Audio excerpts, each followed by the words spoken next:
மாண்புமிகு அமைச்சர்களுக்கும் மதிப்பிற்குரிய சிறப்பு விருந்தினர்களுக்கும் அனைவருக்கும் என்னுடைய வணக்கம். ஒரு சில நிகழ்ச்சி மட்டும்தான் மனசுக்கு ரொம்ப நெருக்கமா ஃபீல் பண்ணும். அதை நினைச்சாலே ரொம்ப சந்தோஷமா ஃபீல் பண்ணும். அப்படிப்பட்ட ஒரு நிகழ்ச்சி தான் இன்னைக்கு இந்த சிங்கப்பெண் சிறப்பு படைய தொடங்கி வைக்கிற இந்த நிகழ்வு. உண்மையிலே மனசுக்கு ரொம்ப நெருக்கமான ஒண்ணு, சந்தோஷமான ஒண்ணு. நம்ம பாட்டி, அம்மா, அக்கா, தங்கைகள், ஒவ்வொரு வீட்டில் இருக்கிற பெண் குழந்தைகள், இவங்க எல்லாருக்குமான பாதுகாப்பை உறுதி செய்வோம்னு சொன்னோம். ஆனா அது எலெக்ஷனுக்காக மட்டுமே கிடையாது. மனசுல இருந்து நிஜமா, உண்மையா, உணர்வு பூர்வமா சொன்னதுதான். பெண்களுக்கு எதிரான இந்த கொடுமைகள்ல நமக்கு எப்பவுமே 0 டாலரன்ஸ் தான். அதுல ரொம்ப உறுதியா இருக்கிறோம். சோ சொன்னது எல்லாமே செய்யணும். கொஞ்சம் கொஞ்சமா, படிப்படியா அதை செயல்ல கொண்டு வரணும். அதுல ரொம்ப தெளிவா இருக்கிறோம். அதனாலதான் ஆட்சிக்கு வந்த உடனே இந்த குறைஞ்ச நாட்களுக்குள்ளேயே இதை நடைமுறைக்கு கொண்டு வந்திருக்கிறோம். தமிழ்நாட்டில் இருக்கிற பெண்கள், பெண் குழந்தைகள் எல்லாருமே பாதுகாப்பா, தன்னம்பிக்கையோட இருக்கணும். அதுக்கான முதல் கட்டம் தான் இந்த ஸ்டெப். இது மனசுக்கு ஒரு மன நிறைவை கொடுத்தாலும், அதே நேரத்தில் பெண்களை பத்தின சில செய்திகள்லாம் கேட்கும் போது உண்மையிலே மனசு பதறுது, கண்ணு கலங்குது. அது கண்ட்ரோல் பண்ணவே முடியல. ஏன்னா நடக்கிற கொடுமைகள்லாம் யாருக்குங்க? நம்ம குடும்பத்தை சேர்ந்தவங்க தானே. எப்படி மனசு பதறாம இருக்கும்? அதனால பெண்களுக்கு எதிராக இதெல்லாம் ஏன் நடக்குது, எதுக்கு நடக்குதுன்றது மத்தவங்க மாதிரி ரீல்ஸ்லயும் இன்ஸ்டாலையும் தேடிட்டு இருக்க முடியாது. ரியாலிட்டிய புரிஞ்சுக்கணும். சோ இந்த பிரச்சனைகள்லாம் ஏன் நடக்குது அப்படின்றத அனலைஸ் பண்ணி பார்க்கும்போது சுத்தி சுத்தி பாத்தீங்கன்னா ஒரே இடத்துலதான் நிக்குது. போதை பொருள் நடமாட்டம். அதை வேரோட பிடுங்கி எறியணும். இது 2026 போன மாசம் மே மாசம் 10ஆம் தேதி இந்த பிரச்சனை புதுசா முளைச்சு வந்துடல. இது பல வருஷமா இருக்கிற பிரச்சனை. பல வருஷமா இதை கண்டுக்காம விட்டதுதான் அந்த வேர் இவ்வளவு ஆழமா பரவி இருக்குது. இத பல வருஷமா கண்டுக்காம விட்டது யார் என்றது நான் சொல்லிதான் உங்களுக்கு தெரியணும்னு அவசியம் இல்லை. அது உங்களுக்கே நல்லா தெரியும். இப்ப அதை பத்தி பேசியும் பிரயோஜனம் இல்லை. முதல்ல இந்த போதை பொருள் நடமாட்டத்தை வேரோட பிடுங்கி எறியணும். அப்படி எரிஞ்சாதான் இந்த பெண்களுக்கான இந்த சேஃப்டி ரொம்ப ஸ்ட்ராங் ஆகும். இது ரெண்டுமே ஸ்ட்ராங் ஆனாலே ஆட்டோமேட்டிக்கா சட்டம் ஒழுங்கும் சரியாகும். இந்த 3 விஷயம் சொன்னல, இந்த போதை பொருள் நடமாட்டம், பெண்களுக்கு எதிரான இந்த கொடுமை, இந்த சட்டம் ஒழுங்கு, இது 3மே ஒண்ணுக்கு ஒண்ணு இன்டர்லிங்க்ட் தான். இதுவும் இப்ப புதுசா வந்த பிரச்சனை கிடையாது. பல வருஷமா இது இன்டர்லிங்க்டா தான் இருக்குது. இதெல்லாம் ஏன், எதுக்குன்றது இப்ப முக்கியம் இல்லை. இது எப்படி சரி செய்ய போறோம்ன்றது தான் முக்கியம். பட் அதே நேரத்துல இன்னொன்னையும் நம்ம மனசுல எடுத்துக்கணும்.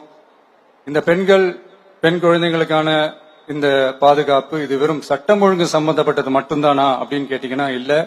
இது சமூக ஒழுங்கும் சம்பந்தப்பட்டிருக்கு. சமூக ஒழுங்குல தனி மனித ஒழுங்கும் சம்பந்தப்பட்டிருக்கு. தனி மனிதன் ஒழுங்கா இருந்தாலே அந்த சமூகம் தன்னால மாறும்.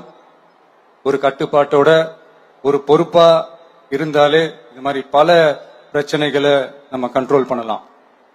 படிக்கிற இடத்துல, வேலைக்கு போற இடத்துல, டிராவல் டைம்ல, ஆனா டெய்லி லைஃப்ல பயம் இல்லாம மரியாதையோட நம்ம பெண்கள் வாழணும். அதுக்கான ஒரு அட்மாஸ்பியரை நம்ம கிரியேட் பண்ணணும். அதுதான் நம்மளுடைய ஃபர்ஸ்ட் டார்கெட்டு. இவ்வளவு நேரம் நான் இதெல்லாம் ரொம்ப சாஃப்டா சொல்லிட்டு இருந்தேன். ஆனா பெண்களை தொந்தரவு செஞ்சுட்டு அப்படியே எஸ்கேப் ஆகி போயிடலாம்னு நினைக்கிறவங்களுக்கு நான் ஒரு வார்னிங்காவே சொல்றேன். பெண்கள் பாதுகாப்பை டிஸ்டர்ப் பண்றவங்க யாரா இருந்தாலும் அது சகிச்சுக்கவே முடியாது. அவங்களுக்கான தண்டனைக்கான அந்த நடவடிக்கைகள் எல்லாமே போலீஸ் டிபார்ட்மெண்ட்ல இருந்து ரொம்ப கடுமையான ஒரு தண்டனையா இருக்கும். கடுமையான ஒரு நடவடிக்கைகளா இருக்கும். அந்த தண்டனை, அவங்களுக்கான அந்த சார்ஜ் ஷீட் எல்லாமே ரொம்ப ஃபாஸ்டா, ஸ்பீடா அது செயல்படுத்தப்படும். என்ன ஒண்ணு, அந்த ஸ்பீட்ல நிரபராதிகள் யாரும் தண்டிக்கப்பட்டிருக்கூடாது. இதையும் காவல் அதிகாரிகள் மைண்ட்ல எடுத்துக்கணும். தப்பு செஞ்சவங்களுக்கு மட்டுமே அந்த உண்மையான கடுமையான தண்டனை கோர்ட் மூலியமா வாங்கி தரணும். அப்பதான் அதை பார்த்து தப்பு செய்ய நினைக்கிறவங்களுக்கு கூட தப்பு செய்யக்கூடாதுன்ற அந்த ஒரு பயம் வரணும். இந்த சிங்கப்பெண் சிறப்பு படைக்காக நம் அரசு சார்பாக முதற்கட்டமாக 354 கோடிக்கு மேல நிதி ஒதுக்கப்பட இருக்கு. இந்த திட்டத்தோட இரண்டாவது கட்டமா இந்த படைக்காக மட்டுமே 2500 புதிய பணியிடங்கள் உருவாக்கப்பட உள்ளது. பெண்களோட பாதுகாப்பை ஸ்ட்ராங் பண்றதுக்காக மாடர்ன் ஃபெசிலிட்டிஸ் இருக்கிற வாகனங்களும் நவீன உபகரணங்களும் தொழில்நுட்ப சாதனங்களும் அலாட் செய்யப்பட இருக்கு. ஆல்ரெடி உமன் சேஃப்டிக்காக செயல்படுற அமைப்புகளுக்கு அடிஷனல் ஸ்ட்ரென்த் அண்ட் சப்போர்ட்டா இந்த சிங்கப்பெண் படை செயல்படுங்கிறத மீண்டும் வலியுறுத்தி சொல்ல விரும்புறேன். பெண்களுக்கு எதிரான குற்றங்கள் நடக்கிறதுக்கு முன்னாடியே அதை தடுக்கிற காவல் நடவடிக்கையில இந்த படை முக்கிய பங்கு வகிக்கும். ஃபீல்ட் ஒர்க்ஸ் அண்ட் பிரிவென்டிவ் ஆக்ஷன்ஸ்ல இந்த படை ஈடுபடுறதால அனைத்து மகளிர் காவல் நிலையங்கள் எல்லாம் வழக்கு விசாரணையிலும் குற்றவாளிகளுக்கு தண்டனை வாங்கி தர்றதிலையும் இன்னும் அதிக கவனம் செலுத்த முடியும். பெண்களை ஃபாலோ பண்றது, பாலியல் தொல்லை தர்றது, டார்கெட் பண்ணி திரும்ப திரும்ப தொந்தரவு செய்யறது, பெண்கள் கடத்தல் முயற்சி, பப்ளிக் பிளேஸ்ல அசிங்கமா நடந்துக்கிறதுக்கு பஸ்ல தொல்லை தர்றது, கூட்டத்துல பெண்களுக்கு தொல்லை தர்றதுன்னு இது மாதிரி தப்ப தடுக்கிறதுல ரொம்ப முக்கியமா இந்த சிங்கப்பெண் படை செயல்படும். பெண்களுக்கு எதிரான குற்றங்களை தடுக்க நடவடிக்கை எடுக்க இந்தியாவிலேயே முதல் முறையாக ட்ரோன் வாயிலாக பெட்ரோல் மூலை அறிமுகப்படுத்தப்படும். நம்ம வீட்டு பெண்கள் அவங்களோட ட்ரீம்ஸ் அண்ட் எக்ஸ்பெக்டேஷன்ஸ் என்ன அப்படின்றத நம்ம அரசு நல்லாவே புரிஞ்சு வச்சிருக்கு. அது கொஞ்சம் கொஞ்சமா நாங்க செயல்படுத்துவோம். உங்களுக்கான மரியாதையும் தான், உங்களுக்கான அந்த கண்ணியமும் தான் நம்ம அரசினுடைய highest and the most important priority. ஒரு கவர்மெண்டோட அந்த விஷன் அண்ட் டார்கெட் ஆனஸ்டா இருந்தாலே போதும்.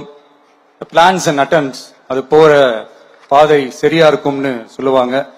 அப்படிப்பட்ட ஒரு கவர்மெண்ட் தான் நம்மளுடைய கவர்மெண்ட், உங்களுக்கான கவர்மெண்ட்.